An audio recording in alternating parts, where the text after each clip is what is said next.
Hello बच्चों, welcome back. आइए हम देखते हैं कि डिफरेंशिएशन को फिजिक्स में कैसे यूज़ करते हैं। ठीक है, तो देखिए जैसे हमने यहाँ पर एक क्वेश्चन लिया हुआ है, इसमें आपको क्या दिया हुआ है, एक स्फीयर दिया हुआ है। ठीक है, इसकी रेडियस आर है।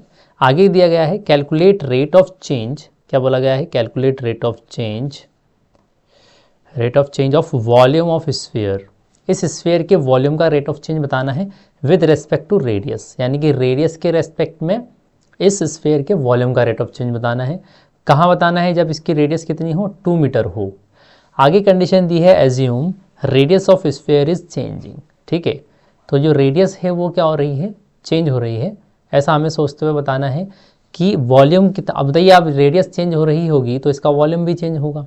ठीक है, अब हम जानते हैं स्फीयर का जो वॉल्यूम होता है v is equal to 4/3 pi r cube. अगर हम रेडियस को चेंज करें तो वॉल्यूम भी चेंज होगा। ठीक है, हमसे पूछा है rate of change in volume with respect to radius, यानी कि dv/dr। जब भी हम रेट ऑफ चेंज निकालेंगे किसी एक क्वांटिटी का, तो हमें क्या निकालना करेगा, हमें क्या करना पड़ेगा, हमें डिफरेंशिएशन करना पड़ेगा। ठीक है, क्योंकि डिफरेंशिएशन हम रेट ऑफ चेंज निकालने के लिए ही करते हैं। तो dv/dr क्या होता है, differentiation of v volume with respect to radius, यानी कि इसको हम ऐसे ही बोल सकते हैं, rate of change in volume, क्या बोल सकते हैं, rate of change in volume with respect to radius. यहाँ पे ध्यान ये रखना है कि किसके रेस्पेक्ट में बात की गई है, यहाँ रेडियस के रेस्पेक्ट में बात की जा रही है, तो वॉल्यूम का rate of change with respect to radius निकालना है। कहीं कहीं आपसे विद रेस्पेक्ट टू टाइम भी बोलते हैं, तो टाइम वाले को भी देख लेंगे हम अगले क्वेश्चन में। जैसे यहाँ dv/dr निकालना है तो v को r के रेस्पेक्ट में डिफ्रेंशिएट करेंगे। सो यहाँ डिफ्रेंशिएट करने के लिए हम क्या करेंगे, डिफ्रेंशिएशन के फंडामेंटल्स लगाएंगे, उसके फार्मूलाज लगाएंगे। जैसे यहाँ पर अगर इस इक्वेशन को डिफ्रेंशिएट करना है तो 4/3 पाई तो कांस्टेंट है, उसको एज इट इज़ लिख देंगे बेटा, 4/3 पाई एज इट इज़ रहेगा। आर क्यूब का डिफ्रेंशिएशन यहाँ होगा आर के रेस्पेक्ट में। आप जानते हैं x पावर n का डिफ्रेंशिएशन होता है nx की पावर n-1, तो आर क्यूब का हो जाएगा 3r²। 3 से 3 कैंसिल हो जाएगा, यहाँ कितना बनेगा 4 पाई r²। तो rate of change in volume with respect to radius it is equal to 4 pi r²। अब यहाँ बोला जा रहा है किस रेडियस पे बताना है, 2 मीटर की रेडियस पर। आपको दिख रहा है 2 मीटर की रेडियस पर, तो यहाँ हम 2 रखेंगे r की जगह, तो क्या बनेगा 2², तो ये आएगा 16 पाई। ठीक है, तो वॉल्यूम का rate of change with respect to radius इतना आ जाएगा। ठीक है, इसी तरह से अगर वॉल्यूम का rate of change with respect to time निकालना हो तो कैसे निकालेंगे, आइए देखते हैं। देखिए यहाँ पर इस क्वेश्चन में भी कंडीशन ऐसी ही कुछ दी गई है, find rate of change of volume of sphere with respect to time. किसके रेस्पेक्ट में बताना है बेटा, टाइम के रेस्पेक्ट में, यानी कि आपको बताना है dv/dt, rate of change in volume with respect to time बताना है। ठीक है, अब कहाँ बताना है, 2 मीटर की रेडियस पर। कहाँ बताना है, 2 मीटर की रेडियस पर। आगे दिया जा रहा है कि if rate of change of radius is 5 meter per second. अब यहाँ देखिए आपको क्या पूछा है, rate of change in volume with respect to time पूछा है dv/dt, और ये हमें कहाँ बताना है, 2 मीटर की रेडियस पर बताना है, यानी कि at r is equal to 2 meter बताना है। ठीक है, आगे हमें rate of change of radius भी दिया है 5 मीटर पर सेकेंड। अब ये रेडियस का जो रेट ऑफ चेंज है ये किसके रेस्पेक्ट में है, ये यूनिट को देख के हम बता सकते हैं, मीटर पर सेकेंड है ना, यानी कि पर सेकेंड है, यानी कि ये टाइम के रेस्पेक्ट में दिया हुआ है। यानी कि आपको rate of change of radius is given with respect to time, जो कि कितना है 5 मीटर पर सेकेंड। ठीक है, अगर अब हमें निकालना है वॉल्यूम का रेट ऑफ चेंज। अब आप बताइए वॉल्यूम, अब देखिए आप वॉल्यूम कितना होता है 4/3 पाई r³। ठीक है, ये तो वॉल्यूम होता है स्फीयर का। अब इस वॉल्यूम को टाइम के रिस्पेक्ट में डिफरेंशिएट करना है, लेकिन ये दिया गया है रेडियस की टर्म में, तो हम कैसे करेंगे, तो जैसे पिछले वाले में हमें रेडियस की टर्म में है और रेडियस की टर्म में ही डिफरेंशिएट किया था, तो सिंपल जैसे करते हैं r³ का 3r² डिफरेंशिएशन कर दिया था। लेकिन इस वाले के अंदर आप कैसे करेंगे, जब आपको क्या दिया हुआ है, टाइम के रेस्पेक्ट में पूछा है, तो हम क्या करेंगे, इसको बिल्कुल वैसे ही कर लेंगे जैसे नॉर्मल क्वेश्चन को करते हैं। जैसे मान लीजिए dv/dt निकालना है आपको, विद रेस्पेक्ट टू टाइम करना है, तो 4/3 पाई ये तो कांस्टेंट रहेगा डिफरेंशिएशन का कॉन्सेप्ट। आर क्यूब का डिफरेंशिएशन आर के रेस्पेक्ट में ही कर देंगे तो वो होगा 3r²। अब हमें आर क्यूब का 3r² कर रहे हैं, लेकिन हम यहाँ पर टाइम के रेस्पेक्ट में डिफरेंशिएट करना है, इसलिए हम क्या करेंगे, इस r को भी अलग से डिफरेंशिएट करेंगे dr/dt और इसके मल्टीप्लाई में लेंगे। ठीक है, तो इस तरीके से टाइम के रेस्पेक्ट में दिया हो तो हमें ये करना है। अब देखिए आप 3 से 3 कैंसिल हो गया, 4πr² यहाँ बच रहा है, कितना बन रहा है, dv/dt is equal to 4πr² and dr/dt। अब ये सारी वैल्यूज़ आपको पता है, 4π एज इट इज़ रहने दें आप, r² यानी कि रेडियस कितनी देनी है बेटा 2 मीटर, तो 2 का स्क्वायर कर देंगे इंटू dr/dt कितना है 5, तो ये 5 हो जाएगा। ठीक है, तो कैलकुलेट करने पे ये आएगा 2 का स्क्वायर 4, 4 5 20 एंड ये 80 पाई। ठीक है, 80 pi meter cube per second, तो इतना हो जाएगा rate of change in volume with respect to time. ठीक है, तो इस तरीके से आप निकाल सकते हैं। चलिए आगे हम डिफरेंशिएशन के और एप्लीकेशन देखते हैं। देखिए जैसे ये एक अच्छा सा क्वेश्चन दिया हुआ है, ठीक है, तो इसमें क्या दिया हुआ है, ये हमें हॉरिजॉन्टल सरफेस है कोई 5 मीटर लेंथ की यहाँ पर एक हाइट है, मान लीजिए कोई स्क्रीन है। ठीक है, यहाँ से हमने ये टॉर्च ली है, ये क्या है बेटा टॉर्च है। अब इस टॉर्च से जो लाइट है इसका फोकस यहाँ पड़ रहा है, यहाँ इसका फोकस जाके इंसिडेंट हो रहा है इस पॉइंट पर, है ना। और ये जो टॉर्च जिस एंगल पे रखी हुई है इस हॉरिजॉन्टल के साथ, वो एंगल थीटा है। अगर हम इस टॉर्च के एंगल को, इस एंगल को बदलें, इस एंगल को चेंज करें, तो जो टॉर्च का यहाँ फोकस पड़ रहा है वो भी ऊपर नीचे होगा कि नहीं होगा। मान लीजिए मैं एंगल बढ़ाऊंगा तो ये फोकस अभी यहाँ है, एंगल बढ़ाने पे फोकस ऊपर जाएगा कि नहीं जाएगा। अगर मैं एंगल को कम करूँगा मान लीजिए तो फोकस नीचे आएगा। ठीक है, तो इस अगर ये एंगल चेंज करने पर हम देखें तो ये हाइट जो है ना, ये हाइट ये चेंज हो रही है, यानी कि ये हाइट जो है वो इस एंगल पे डिपेंड कर रही है। ठीक है, तो एंगल चेंज होने पर हाइट चेंज होगी। ठीक है, अब यहाँ बोला जा रहा है क्वेश्चन में, if theta is increasing, theta increasing at rate 2 radian पर सेकेंड, कि जो ये एंगल है ना इसको हम चेंज कर रहे हैं, और किस रेट से चेंज कर रहे हैं 2 रेडियन पर सेकेंड, यानी कि एंगल का रेट ऑफ चेंज दिया गया है D theta divide by d t, ये दिया है 2 रेडियन पर सेकेंड। ठीक है, एंगल का रेट ऑफ चेंज दिया गया है। अब बताइए आप अगर एंगल चेंज हो रहा है तो ये हाइट भी चेंज हो रही है ना, आपसे यही पूछा है find rate of change of height with respect to time. Sorry, देखिए rate of change of height with respect to time पूछा है, यानी कि dh/dt पूछा है। अब dh/dt कैसे निकालेंगे, तो इसके लिए हाइट हमें इन टर्म्स ऑफ थीटा पता होनी चाहिए। तो अब हाइट और थीटा में रिलेशन निकालें, तो देखिए आपको ये एक ट्राइंगल दिख रहा है, इस ट्राइंगल में tan थीटा निकालेंगे तो परपेंडिकुलर अपॉन बेस आएगा, बिल्कुल दिख रहा है आपको, तो tan थीटा हो जाएगा परपेंडिकुलर अपॉन बेस, परपेंडिकुलर है h, बेस है 5, तो h/5। यहाँ से h निकालेंगे तो 5 इंटू tan थीटा होगा।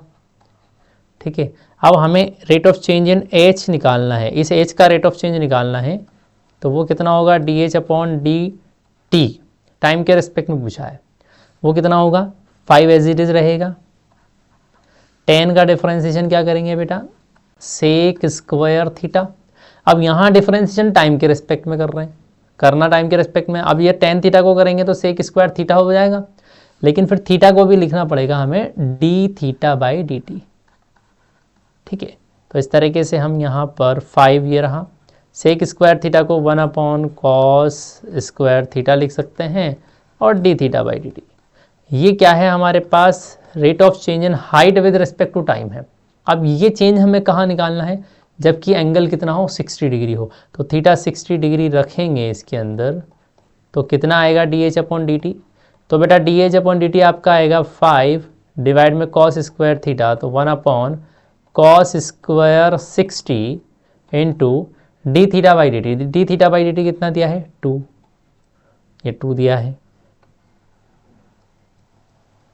अच्छा, अब अगर हम बात करें 5 कितना बन रहा है, ये dh/dt 5 into 2 cos square 60, cos 60 1/2, उसका स्क्वायर करेंगे 1/4 होगा, तो ये आएगा 40। कितना आ जाएगा 40 मीटर पर सेकेंड। यानी कि ये जो हाइट है वो इस रेट से चेंज हो रही है 40 मीटर पर सेकेंड। क्लियर है बात। तो इस तरीके से ये क्या है हमारे पास डिफरेंशिएशन का यूज़ है ना। इसी तरह से अगर हम 1D मोशन के अंदर भी लगाते हैं, काइनेमेटिक्स के अंदर भी लगाते हैं, डिफरेंशिएशन को कैसे यूज़ करते हैं आइए क्वेश्चन देखते हैं। जैसे यहाँ एक क्वेश्चन दिया हुआ है, if position of a particle की पोजिशन दी गई है x is equal to this, ये पार्टिकल की पोजीशन की इक्वेशन दी गई है। आपसे पूछ रहे हैं इसकी इनिशियल वेलोसिटी बतानी है और इनिशियल एक्सेलरेशन बताना है। अब आपके पास कॉन्सेप्ट क्या है, अगर आपको किसी पार्टिकल की पोजीशन दी गई है और वेलोसिटी निकालनी है तो क्या करते हैं, डिफरेंशिएट करते हैं, क्योंकि हम जानते हैं v होता है dx डिवाइड बाय dt। तो आप इसको डिफरेंशिएट करेंगे, टी क्यूब का कितना होगा 3t square plus 3 as it is रहेगा, टी स्क्वायर का 2t प्लस 4t का 4 एज इट इज़ रहेगा, t का डिफरेंशिएशन 1 माइनस 5 का 0, कांस्टेंट का डिफरेंशिएशन 0। तो कितना बनेगा ये 3t square plus 3 into 2 6t plus 4, ये वेलोसिटी बनेगी। इसी तरह से अगर हमें एक्सेलरेशन निकालना है तो एक्सेलरेशन होता है dv बाई dt, यानी कि rate of change of velocity. यानी कि इस v को भी डिफरेंशिएट करेंगे तो बेटा कितना आएगा 3t स्क्वायर, तो 3t स्क्वायर का differentiation 2t, 6 as it is रहेगा, t का डिफरेंशिएशन 1, 4 का डिफरेंशिएशन 0। तो ये बनेगा 6t प्लस 6, तो ये होगा एक्सेलरेशन। अब देखिए यहाँ पर ये तो हमारे पास है वेलोसिटी, ये है एक्सेलरेशन। अब हमें निकालना है velocity at t is equal to कितने, इनिशियली निकालना है, कहाँ निकालना है इनिशियल। अब इनिशियल वेलोसिटी और इनिशियल एक्सेलरेशन होंगे तो देखिए वेलोसिटी टाइम की टर्म में है, एक्सेलरेशन भी टाइम की टर्म में है। तो इनिशियली अगर हम देखें तो टाइम कितना होगा 0 सेकेंड, इनिशियली तो टाइम कितना लेंगे हम 0 सेकेंड। तो इनिशियल टाइम 0 सेकेंड लेंगे तो इनिशियल वेलोसिटी 0 सेकेंड पर कितनी होगी, वेलोसिटी की इक्वेशन में जहाँ जहाँ टाइम है वहाँ 0 रखेंगे तो ये वाली टर्म देखिए आप 3t स्क्वायर 0 होगी, 6t भी 0 होगी, ओनली 4 बचेगा कि नहीं बचेगा, तो वेलोसिटी होगी 4 मीटर पर सेकेंड। ठीक है। इसी तरह से एक्सेलरेशन एट 0 सेकेंड a0 वो होगा, देखिए एक्सेलरेशन की इक्वेशन ये दिख रही है आपको 6t प्लस 6, इसमें t की वैल्यू 0 रखेंगे तो ये 0 होगा, ओनली 6 इक्वल यहाँ पे बचेगा, तो ये होगा 6 मीटर पर सेकेंड, ठीक, सेकेंड स्क्वायर। ठीक है, ये है एक्सेलरेशन और वेलोसिटी इनिशियली। तो इस तरह से निकाल सकते हैं। आइए एक और क्वेश्चन देखते हैं। जैसे यहाँ इस क्वेश्चन में क्या दिया हुआ है बेटा, देखिए if position x is given then find velocity at that time, velocity बतानी है at that time when acceleration is 0, जब पार्टिकल का एक्सेलरेशन 0 है तब इसकी वेलोसिटी बतानी है। चलिए ये भी बिल्कुल पहले ही वाले की तरह है, बस इसमें एक कंडीशन दे रखी है एक्सेलरेशन 0 है उस टाइम पर वेलोसिटी बतानी है। अच्छा गिवन क्या है x, पोजीशन गिवन है, पोजीशन अगर गिवन है और वेलोसिटी निकालनी है तो हमें क्या करना है, डिफरेंशिएशन करना है, यानी कि v कैसे निकलेगा, इसको डिफरेंशिएट करके। तो इसको डिफरेंशिएट करेंगे तो क्या आएगा बेटा, t क्यूब का 3t स्क्वायर माइनस के 9t स्क्वायर का आ जाएगा 2t plus 35 into t, 35 as it is रहेगा, t का डिफरेंशिएशन 1 होगा, 7 का 0 होगा। तो यहाँ से v बनेगा आपके पास 3t square minus 18t plus 35, ये 0 है, 7 का डिफरेंशिएशन, ये वेलोसिटी है। अब आपसे पूछें एक्सेलरेशन, तो एक्सेलरेशन होगा dv बाई dt। ये वेलोसिटी कैसे निकाली है हमने, dx अपॉन dt करके। ठीक है, एक्सेलरेशन होगा dv बाई dt, तो इसको हम टाइम के रेस्पेक्ट में डिफरेंशिएट करेंगे तो क्या आएगा बेटा, देखिए 3 एज इट इज़ रहेगा, t स्क्वायर का हो जाएगा 2t minus 18t, 18 as it is रहेगा, t का 1, 35 का डिफरेंशिएशन कांस्टेंट का 0, तो ये आएगा 6t माइनस 18। अब यहाँ बोला जा रहा है कि एक्सेलरेशन जब 0 हो जाए, क्या हो जाए, जब एक्सेलरेशन 0 हो जाए उस टाइम पर वेलोसिटी बतानी है, उस टाइम पर वेलोसिटी बतानी है। तो एक्सेलरेशन 0 है, एक्सेलरेशन कितना है 6t माइनस 18, तो आप 6t minus 18 is equal to 0 करेंगे तो यहाँ से 6t आ जाएगा 18, t आ जाएगा 3 सेकेंड, यानी कि t is equal to 3 second पर वेलोसिटी निकालनी है। तो वेलोसिटी v3 कितनी होगी, वेलोसिटी की इक्वेशन दिख रही है आपको, तो यहाँ से हम इसको वेलोसिटी की इक्वेशन में t इज इक्वल टू क्या रख देंगे, 3 सेकेंड रख देंगे। देखिए तो वेलोसिटी बनेगी हमारी, क्या इक्वेशन है, 3t square minus 18t plus 35। तो ये बनेगा 3t स्क्वायर की जगह 3 का स्क्वायर माइनस 18 इंटू 3 प्लस 35। ये कितना आएगा 27 माइनस 18 इंटू 3 कितना होगा 54 प्लस 35। ठीक है, तो 27 और 35 कितना होगा 62 माइनस 54 कितना आएगा ये 8। तो वेलोसिटी कितनी हो जाएगी 8 मीटर पर सेकेंड। ठीक है, इस तरीके से आप यहाँ पर एक्सेलरेशन जब जीरो है वहाँ वेलोसिटी निकाल सकते हैं। ठीक है, चलिए नेक्स्ट क्वेश्चन देखते हैं। इस क्वेश्चन में क्या दिया हुआ है, if x and y coordinates, किसी पार्टिकल की पोजीशन के बेटा एक्स और वाई दोनों कोऑर्डिनेट दिए गए हैं। एक्स कोऑर्डिनेट दिया गया है टाइम की टर्म में, वाई भी दिया है टाइम की टर्म में। आपसे पूछा है वेलोसिटी का एक्स कंपोनेंट, वेलोसिटी का वाई कंपोनेंट बताना है। तो क्या करेंगे, एक्स पोजीशन को डिफरेंशिएट करेंगे तो वेलोसिटी का एक्स कंपोनेंट मिल जाएगा। एक्स कंपोनेंट जो है उसको डिफरेंशिएट करेंगे तो एक्स कंपोनेंट लिख लेते हैं, कितना है, ये एक्स कंपोनेंट है, इसको डिफरेंशिएट करेंगे तो ये हो जाएगी एक्स वेलोसिटी कितनी होगी 2t प्लस 4। इसी तरीके से y कंपोनेंट दिया हुआ है, y कंपोनेंट को डिफरेंशिएट करेंगे तो y कंपोनेंट को डिफरेंशिएट करेंगे dy बाई डी टी जो कि vy है, वो होगा 2 एज इट इज़ रहेगा, t स्क्वायर का 2t, तो ये 4t माइनस 12t का 1। तो ये क्वेश्चन बनेगी vx vi की। आपसे पूछा जा रहा है सेकंड थर्ड वाले क्वेश्चन पूछा जा रहा है, भाई फर्स्ट और सेकंड निकल गए, वेलोसिटी का x कंपोनेंट ये रहा, y कंपोनेंट ये रहा। आपसे पूछा जा रहा है नेट वेलोसिटी एट 2 सेकेंड। तो नेट वेलोसिटी क्या होगी, नेट वेलोसिटी भाई ये तो फर्स्ट है, ये सेकंड है। नेट वेलोसिटी की बात करें तो वो क्या होगी, तो देखिए हमारे पास जो vx निकला है वो निकला है 2t प्लस 4 एंड vy निकला है vy है 4t माइनस 12, vy है 4t